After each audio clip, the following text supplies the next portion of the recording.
Coming up, do you really know what is in your food? After the break, we are heading into the Sac & Co kitchen to find out exactly what it is that you're putting in your bellies. Stick around. Well, food, very important. Speaking of trying to be healthy, shopping for healthy foods is also a plus, yet with so many unknown ingredients on our nutritional labels, it can be very overwhelming. So how do we really know what it is that we're eating and what is good for us, right? So here to help us scope out the truth is Chef Gerard Viverito. Very good. Woohoo!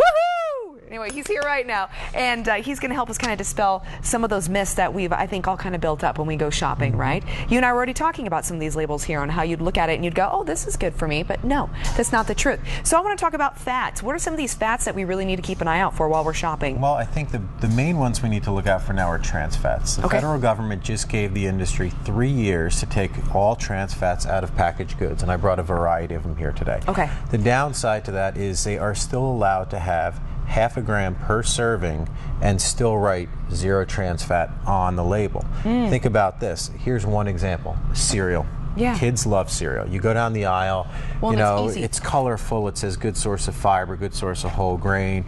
You turn it over, the ingredients, hydrogenated vegetable oil. If you see hydrogenated or partially hydrogenated, that's a trans fat. And then let's look. This is what a serving is. It fits in the palm of your hand. Yeah.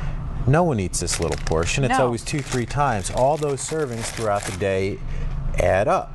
Trans fats are going to clog your arteries. They're going to give you inflammation. They're going to lead to heart disease. They lower your good cholesterol. They raise your bad cholesterol. This is a really dirty trick. But the industry knows they had to petition and figure out ways to get it in there. So we start off with breakfast. That's in you. Lunchtime. We're from the same time. Peanut butter, yes. Choosy moms choose Jif. Yes, yeah. Right? This was one of the most famous ones. Our 6th ingredient is fully hydrogenated vegetable oil. This is just like, I don't know, the worst of the worst. And in addition to, Jif, I mean, these type of peanut butters are so full of sugar. They are, and that is really where people, you ask what fats avoid. Fats are good for you. Okay, good so for what are the brain good health. fats? Well, like this product, this is the new one that I'm really big on. I teach about it. I talk about it. And what is this? This is called palm fruit oil. Malaysian. It's from Malaysia. See how red that is? Have you ever seen an oil that red? It's actually kind of pretty. It's beautiful. It's sustainable. It's from a country that takes care of their land, takes care of their people. It's one of the only sustainable oils.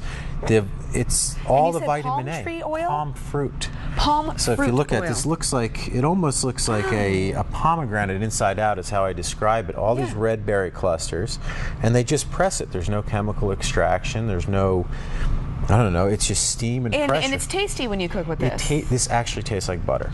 Oh. It's got a buttery flavor, great color, high in vitamin A, high in vitamin E, good for brain development, stroke prevention. It acts like olive oil in your body. Excuse me, works for marinades, dressings, grilling, sautéing.